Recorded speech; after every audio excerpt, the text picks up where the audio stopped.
Hey, everybody. Today we are going to learn how Giver's Game with William Bowles from Manhattan, New York, and how he does over $30 million in sales and doesn't like Zillow.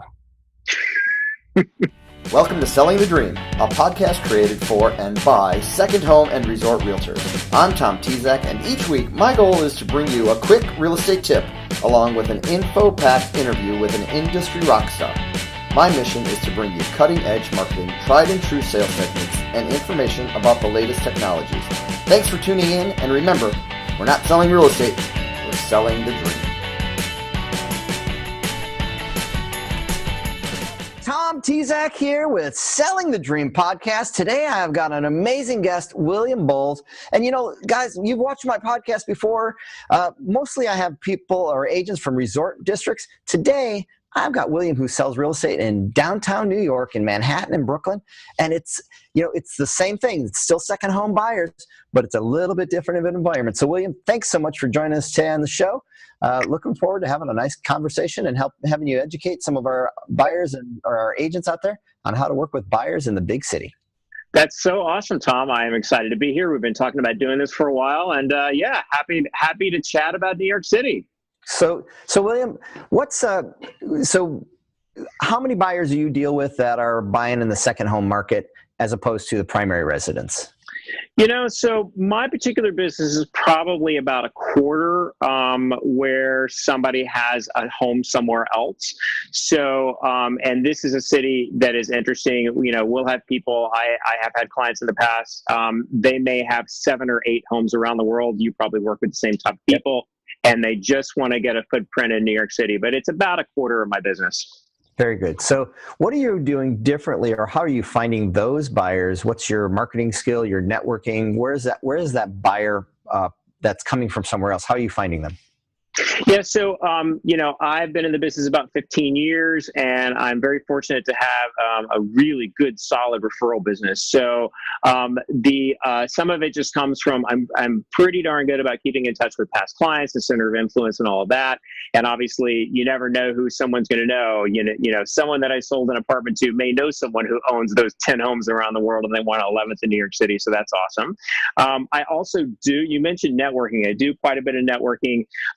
With it's called BNI. I don't know if you've heard of it, but they're around the world. And interestingly enough, in New York City, because a lot of people come visit, we'll have people come in. We had a guy last week visit my BNI meeting from a Paris BNI meeting, and so you make connections from that. So then you can potentially get people from Europe, referrals from Europe that way. I haven't done a tremendous amount of marketing specific to finding specific referrals, for people with multiple homes. That's what I can probably learn about a lot from you, Tom. That's why I'm excited to be on the podcast. But I think in general, anytime that you've been in the business a certain amount of time, and if you take care of clients and do a good job for them, you're getting those referrals that are coming in. And just due to the nature of the market and people wanting to have second homes, and so many people having second homes here, I'm able to get that. That's how it ends up being about a quarter of my business. I love it. So I want to step back. You had mentioned BNI, and I know what it is, Business Network International, I believe it is. Yeah. And just share, because it's not something we've talked about before on the show to any degree, and I find it I think it's a good tip that you're getting your second home buyers out of the BNI network, which sort of surprises me. So BNI, let's give a quick overview. What is BNI, and then how do people get involved, and then how do you get other BNI members to show up that could be a resource? Yeah, no, absolutely. So I have been first of all, I've been in a BNI group for over 9 years. My particular group has about 50 people in it at any given time, so 50 regular members. It's a very structured way to network. So we literally have a morning meeting every Tuesday morning at 7 a.m. We do it early in the morning so that people can go and be consistent with it, and you see these people each week, and then you're out by 8:30, and you can be at your desk by 9 if you need to. But it is it's the same format every week. It's not a coffee clutch. You're actually getting business done. There's different things that you do each week to sort of make sure that you're connecting with the people in the room. And then every week there's the 50 or so of us, but then everyone invites guests. And like the example that I gave, someone may be in town from Europe or the West Coast or wherever it is. And so you're making those connections. And then that, those are just the connection, right? So then it's up to you to do whatever follow-up you're going to do, have whatever sort of follow-up conversations you're going to have. I have found it to be, first of all, it's a worldwide organization. If you Google literally BNI meeting near me, you're going to, it's going to pop up there. It's in almost every single region. And for me personally, as a real estate agent, it has been a very, very good, any particular year, a quarter to a third of my leads come in some way, shape, or form from BNI or originated in BNI. So it's 25 to 30% of all your leads coming from BNI. Holy smokes! That's and again, that's 9 years in, 9+ years in of every single Tuesday morning. Of course, we take off holiday weeks, right? But it's like everything else in life, Tom. You know this. You will get out of it what you put into it, right? Right. And I that's impressive. I wouldn't have realized that would be such a great resource. And I assume that obviously there's more than one BNI network in New York, and different communities have as many as they can handle, because isn't it, if I'm correct, only one realtor, only one pharmacist, only one insurance guy, and all, it's just they keep it to one person per right? And you bring up a good point. That should have been one of my bullet points. But so in my group, I have the Manhattan sales seat, right? So then there's a guy in my group that also does Brooklyn sales, and there is another guy who handles the rental referrals, and there's a woman who handles the Queens referrals, which is another borough in New York City. So one of the great things once you're in one of these groups is you're not competing with anyone else in the group for referrals and introductions. So it's one of the great things. In New York City, there are about 50 of those meetings, depending on where you are around the world. You may only have one or two in your region, but it's an interesting thing to check out. It's a good thing for real estate. Boy, that's a great tip. And I would assume that when you're in that meeting, and so you sell in Brooklyn, you sell in New York, but when you're at that meeting, you just talk about Manhattan. Yeah, you talk about Manhattan. That's what I exactly. Okay. Exactly. Well, I was going to ask you what your silver bullet is, so that's got to be one of the silver bullets. What would be another one? What else that's saying, okay, this is another thing that I would never not do if I was in the real estate business? Well, something that I've really, really been fine tuning the past couple of years is you get into business long enough, you're gonna get the leads, right? You almost can't help but get the leads. It's all in the follow up, and I know you know this, right? But it's all in the follow up. It's in the different ways of the follow up. That's where the money is. And so something that I've really embraced the past 2 years has been Contactually, the CRM that I use. Okay. The company that I work for has provided it for us for a couple of years, and if you really get in there every day, and I really am in there every day, and following up on those opportunities. So if you do that, and then you're doing your mailings, and then you're doing your social media, you're hitting people all these different ways. And to me, that's how you're following up, and that's how you're converting, and that's how you keep your business growing. So I know it's kind of a big bucket for a silver bullet, and it seems super simple, but it's discipline, right? It's like it's setting aside the time to make sure that you're doing it. So thanks for bringing up CRM, because that was actually another part of the questions in the process that I had. So you said something, your CRM. Right now, 5 years ago, it was like nobody had any CRMs. Today, it seems like we all have 3 or 4 CRMs if we're active in the business, but it's so many people aren't using the CRMs they have. I know I'm going through a process where we're building a brand new CRM that will be focused on second home agents, but we've got to use it. So how did you get in the habit of saying, you said, I'm in it every day? And I think that is the key. And when I'm in it every day, what are you doing?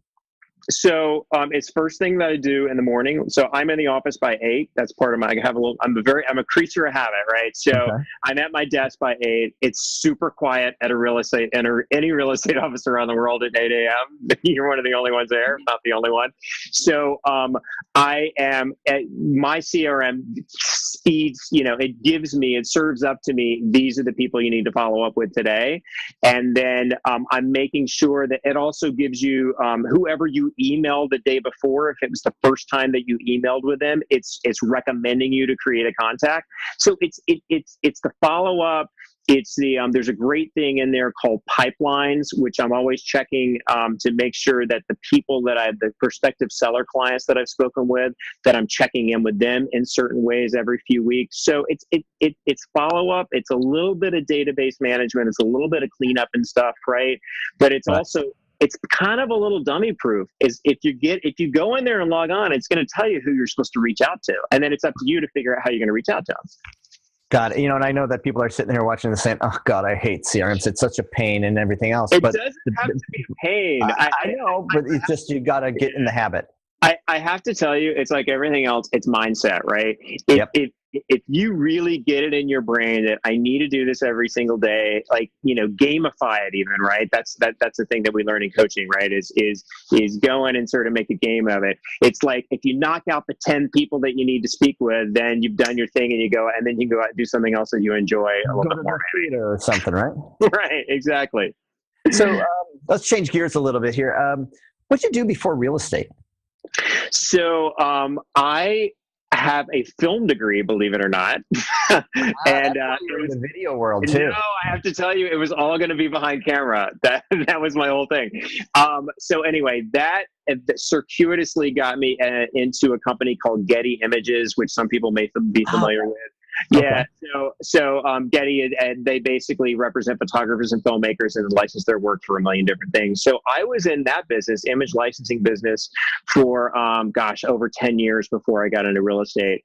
And it didn't really have anything to do with me going into real estate. But I had a friend who was in real estate. He sort of told me his story. I had like the light bulb moment because I was in sales at Getty, and I thought, I can sell, and I don't know much about real estate, but if I can take care of people in this way, I can take care of people in this way. And that's kind of how I got into it. Perfect. Were you in New York when you were with Getty, or were you in Texas? Yeah. Okay. Yeah, I've been in New York for about 26, 27 years. Prior to that, I was in Los Angeles for 4 years. That's when I thought I wanted to be behind the camera in the movie business. You only look like you're 40 years old, man. Oh, thank you. I'm 52, so thank you very much. It must be the lighting in here. Yeah, see, you got the film guy. You know how to tweak stuff, right? Exactly. I have Vaseline on the lens. That's the secret. Okay, thanks for that. In your market, do you sell mostly condos, homes? What are you selling most of? So we have very few, single and multifamily homes here. Yes, they're here in Manhattan. They're going to run you. The entry point for a single family or multifamily home is $5 or $6 million. They go up well over 15, 20 million. Most of what we have is vertical living in Manhattan. So we have apartment buildings that can be anywhere from 2 or 3 units all the way to like 400 or 500 units, depending on how big the building is. In those buildings, they're either they're one of 3 things. It's either a rental, or it's a condo, a condominium, or it's a co-op, a cooperative. And we're sort of unique in New York City. We have those funny things called co-ops. Right, and I've heard of co-ops before. I've never worked in a market where they're at. So how do you manage marketing? Do you do farming? Do you market to these real estate that's for sale? We'll say co-ops or condos. Are you farming? Are you door knocking? I mean, because it's different. You're vertical living for the most part. So it's the doorman saying, "Get the hell out of here, William. I like you, but you can't." And it literally is that. There is no door knocking in Manhattan that I'm aware of at all, period. Could you door knock on a townhouse on one of these $10 or $15 million houses? You could, but I don't know how well it would be received. I think there's NYPD on every corner these days, so I think they might be questioning you on that. But we don't do door knocking, but we do farming, and it's actually, I think our farming is a bit easier in the city, to be honest, because you can farm one building of 200 or 300 addresses, and they're all in the same building, and you can speak to it's just like a subdivision, but it's actually, I think, in a way, it's much more efficient because everybody lives in the same building. It's a little bit harder here because of the type of ownership. With co-ops and condos, it's a little bit harder sometimes to get in touch with the people that live in the buildings. So you have to play around a little bit with who's actually there, and is it who's the actual owner. And we have a lot of people that have bought in LLCs over the years. So getting the names of the people is a little bit tricky. But I personally have 2 farms that I work pretty heavily. It's a collection of buildings that I've sold in on the Upper West Side, which is a neighborhood that I live in and do a lot of work in. It's basically, if you're looking at a map of Manhattan, Central Park's in the middle. It's the north and the west. It's the north part of Manhattan, northern part of Manhattan on the west side of the park. And I hit them with 2 postcards every single month, like clockwork. And so 2 a month. And is it I just sold, or it's there's a little bit of that, but it's actually here are 3 things to prep your home if you're thinking of selling.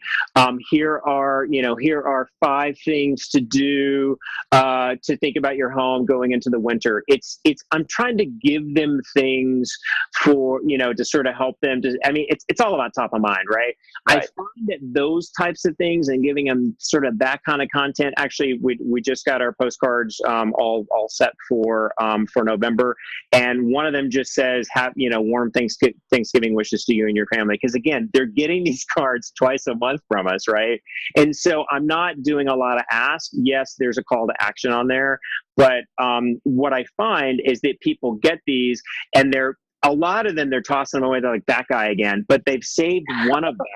They've saved the one that's interesting to them. The last call I got was on a card that was how to hang your artwork, have a space, how to hang artwork like a professional. And that's the one that they saved. And then when they were thinking of selling, they're like, well, we saved this one. We got your card. So you're giving them something, right? You're not asking them for something. Absolutely. You're providing, being of value. That's what I think is so important, that you do that. Hey, right now we're going to take a quick break, and then we'll be right back to finish up with some more with William.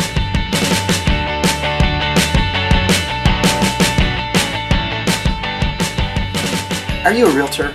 Are you a second home realtor? Are you tired of feeling like you're sitting in the corner and nobody will talk to you at the party? That's the way I feel too. The real estate industry seems to ignore our market and our industry as second home agents. So what we're trying to do is create a network of agents that will be listened to, paid attention to, and a group of us that can just get together and work together and share best practices. So we're creating the secondhomeagents.com real estate website, as well as podcast Selling the Dream. Follow the links below, sign up, become a part of the newest industry for second home agents.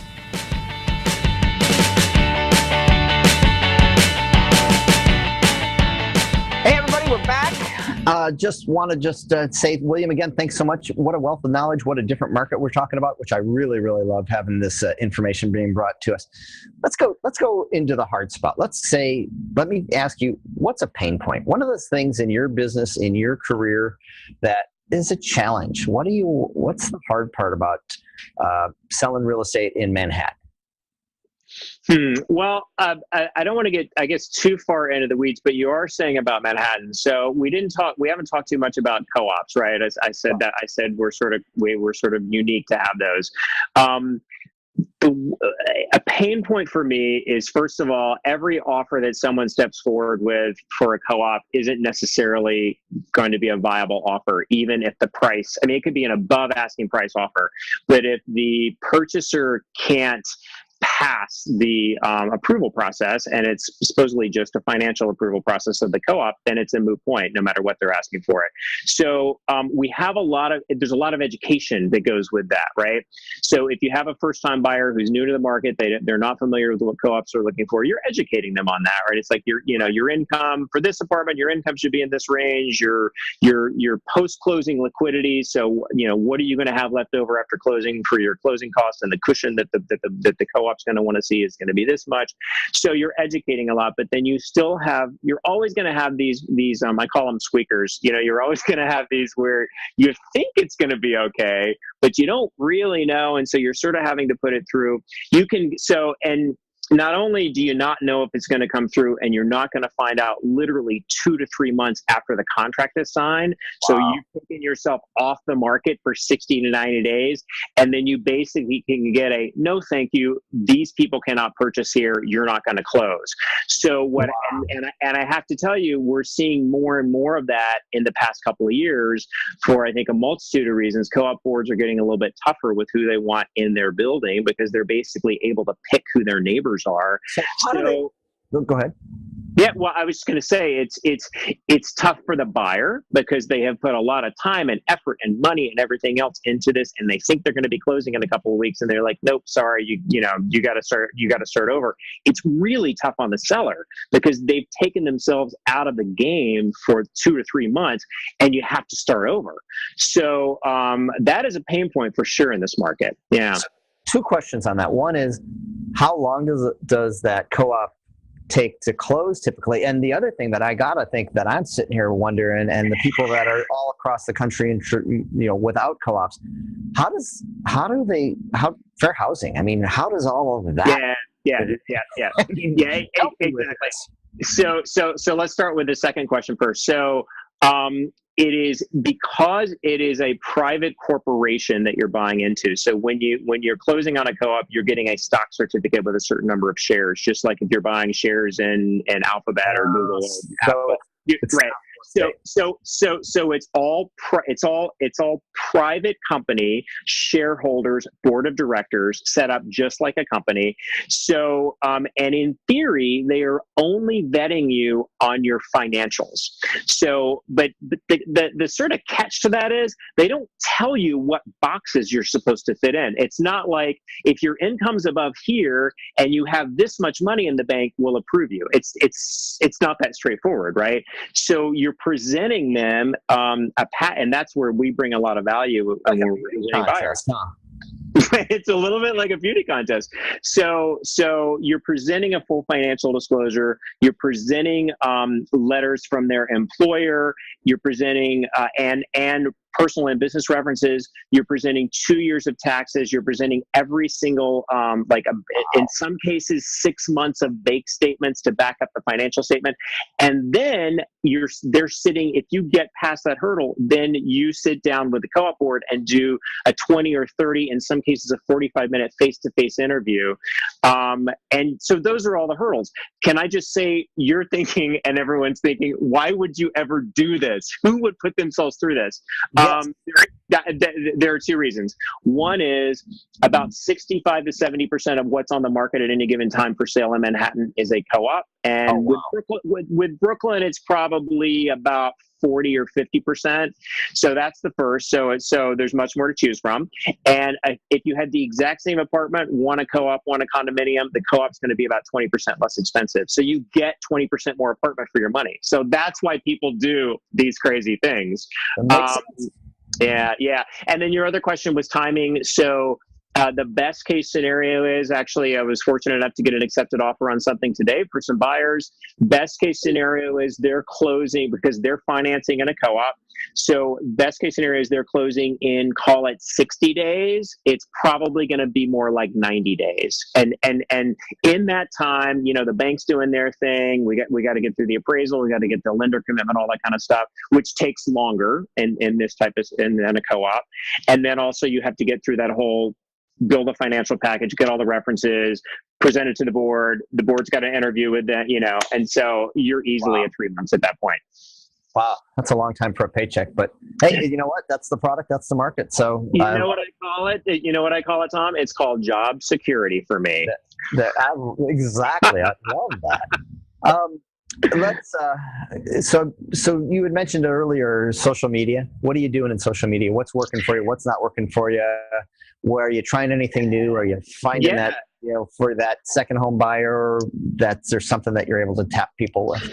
So something that I've been doing for over 2 years is a weekly Facebook Live, and you obviously know how good that can be for your business, specifically for the referral part of the business. I initially thought that my target on that was going to be the public, and yes, absolutely, I have my sphere of influence. So I'm amazed how many people actually sort of, at least for a minute or two, sort of hop in and see me doing that every week.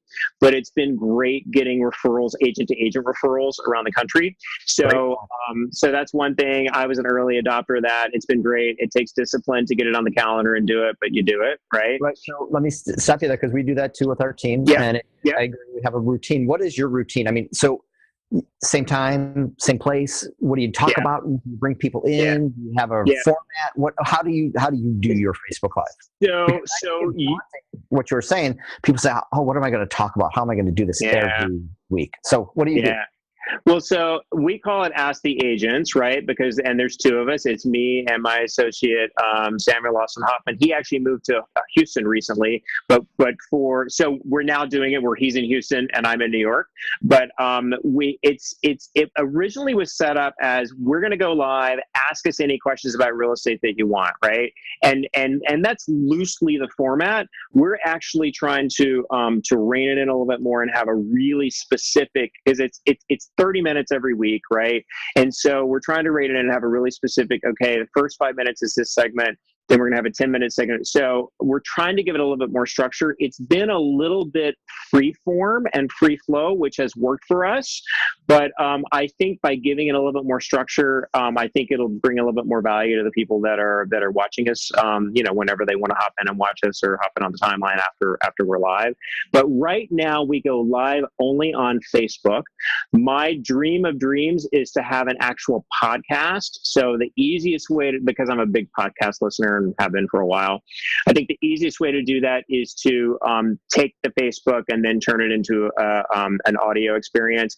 But again, you are ahead of me on this, Tom. I want to be in a more professional setting, being able to do that podcast, release it as content, because I am super bullish on the whole Google Home, Amazon Alexa voice stuff that I think is just going to start taking over in the next few years. Great. Well, one of the shows we're going to do is Kenny, who you've been engaging with, getting this all set up. We're going to get Kenny on the show because he manages the podcast, and we do take and repurpose. And I think it's so powerful. Right now, we'll do our Facebook Lives. We'll repurpose those to podcasts. We'll take those and put them on YouTube, and we then take those, and now we're just starting to have them transcribed so that we can then turn them into blog posts. So awesome. There's all this different content that we create. You create every week, and there's so many other places that you can be using it. So be on the lookout for that show with Kenny. We haven't gotten that far yet, but we're putting it all together as we're learning. No, you are light years ahead of me. I mean, that what you're doing and what you're implementing, that those are goals for me. What I find, and I think it's great that you're repurposing, and I found this very early in social media. You're talking to a set of people on Facebook, and it's a different set of people on Twitter, and it's a different set of people on Instagram. It took me a while to get that, and then a different set on YouTube, and So by repurposing, by doing one piece of content and then being able to repurpose it and put it out in different ways, then you're just reaching more people. And because people want to interact with you, and I have some friends who are literally only on Twitter, and I have some, because some people are not on Facebook anymore for whatever reason. So you asked the question about something that I'm doing new. I just engaged someone to help me out with doing very specific targeted Facebook ads, and not necessarily tied to a property of mine. It's more about, I'm big on video and putting my video out there and trying to target and then get people to sort of come in and click through and perhaps get leads out of that, or at least get some sort of interaction. So I'm spending some money on that. I will let you know as soon as that starts rolling. Who are you using for that, or is it a service, or do you want to share that yet? It's a service that is here in New York. It's someone that I actually met through my BNI group. So keep us in a loop. I will do that. And we'll see if it works. I will definitely do that.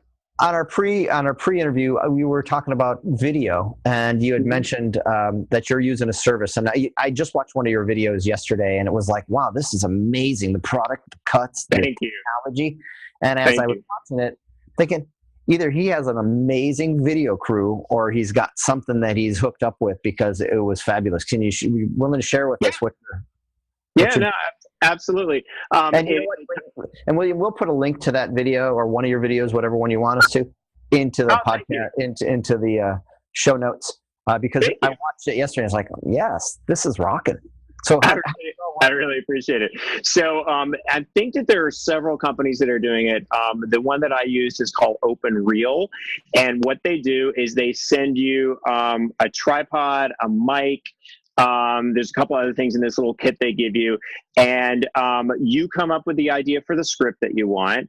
They recommend that your video not be more than, call it 60 seconds or so, right? Because how long are people going to watch things as it's going through on their timeline? You write the script draft. They come back. You edit the script with them. Once the script is good, then you figure out when you want to go live on your phone. And what they do is you need two phones. One you're going to be recording on, and literally like a teleprompter, the script is going to be coming on your phone. So you're reading the script. Hopefully you're doing it so it doesn't look like you're reading a script, and it actually works out that pretty well.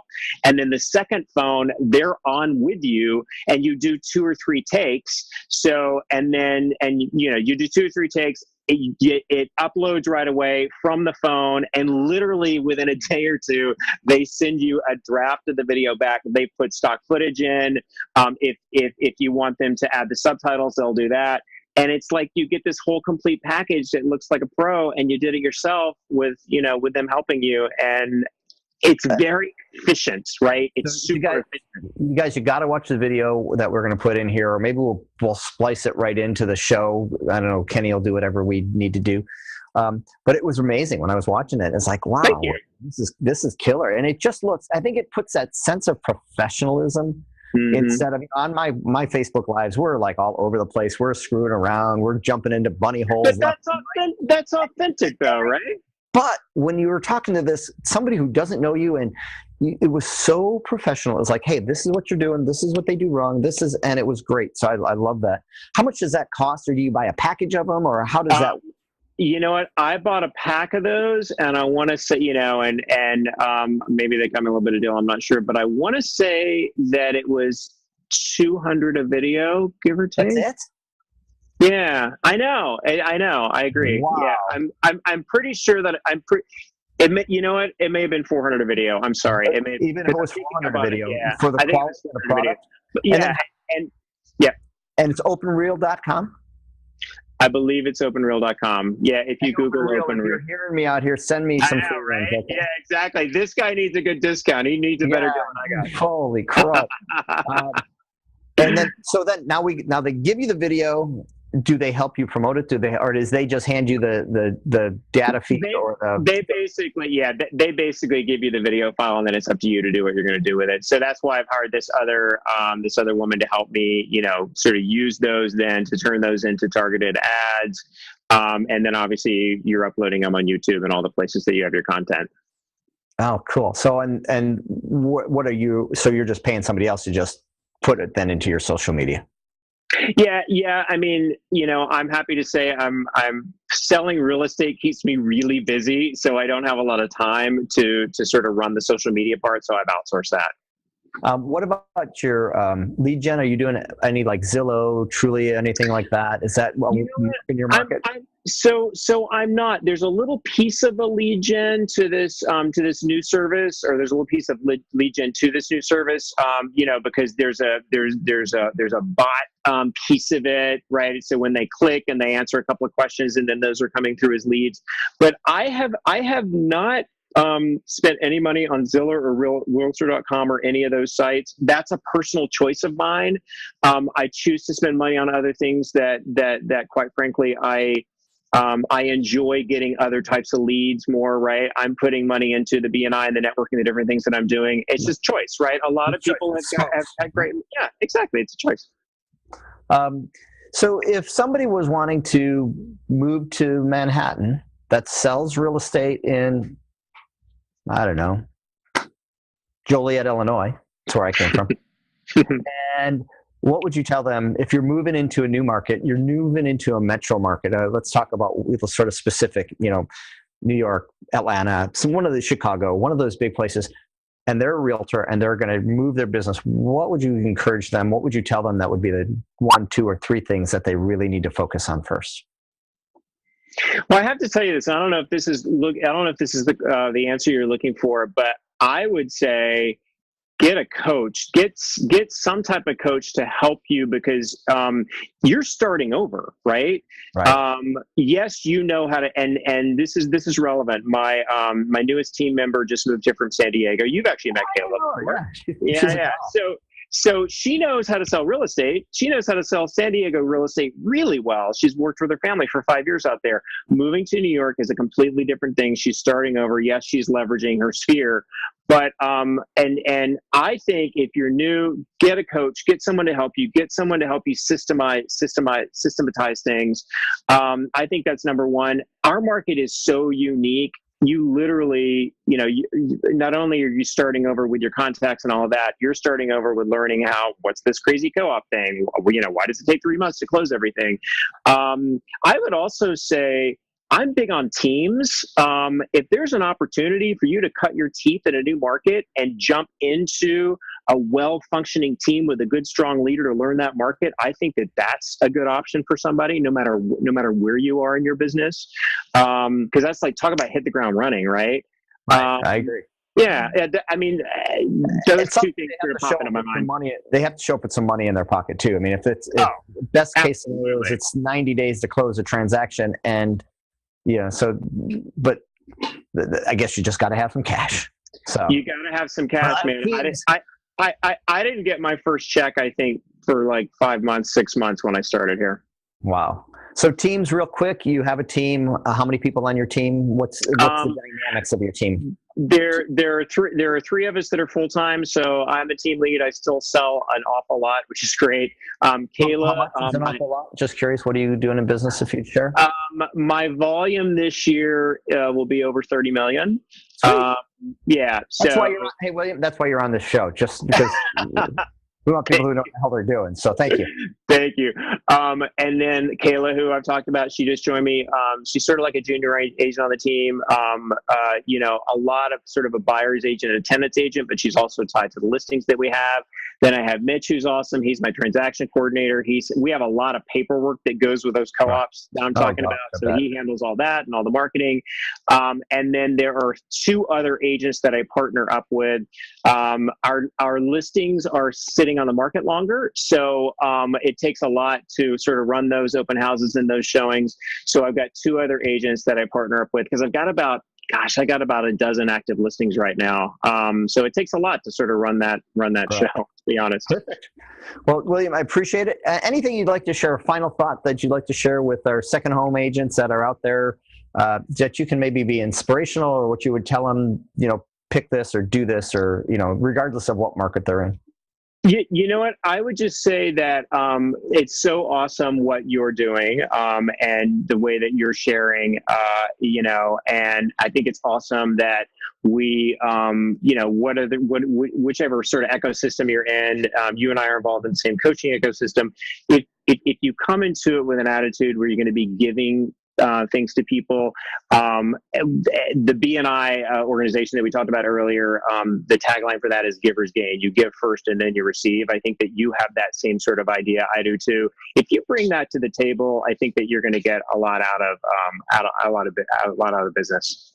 I appreciate that. I think that's a great point. And my dad always told me when I was growing up, take care of the clients and everything else will fall into place. Don't worry about the money. Yeah, absolutely. So, William, how does everybody get a hold of you that's watching you, that if they've got a referral to bring to New York, Manhattan? So you work Manhattan and Brooklyn. Manhattan and Brooklyn. Yeah. Condos, homes, and rentals between you and your team. So how does somebody track you down to find you, to send you some business? So you can definitely call me on my cell number. That is 646-285-8197. I also have a website. It's William Bowles.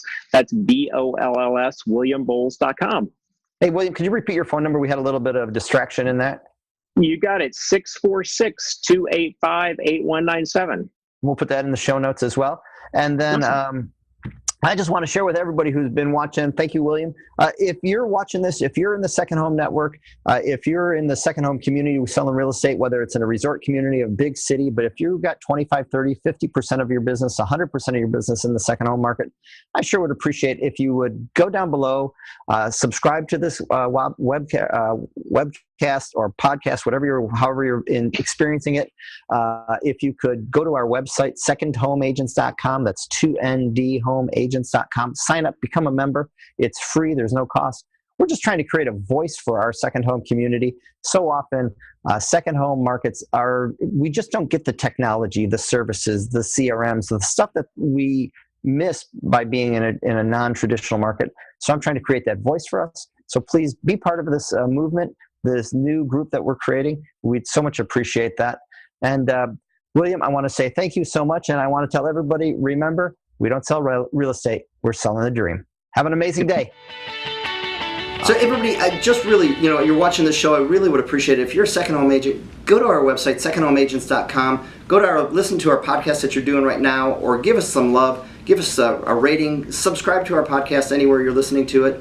Go to our website, secondhomeagents.com. Become part of that member. The membership, what I'm trying to do is create a voice for our second home agent community. It's so important. We are such an underserved market. Doing stuff like this will allow us to get other markets, other technology to really listen to us. So it's so important for us to all connect together and make that happen. So thanks a lot.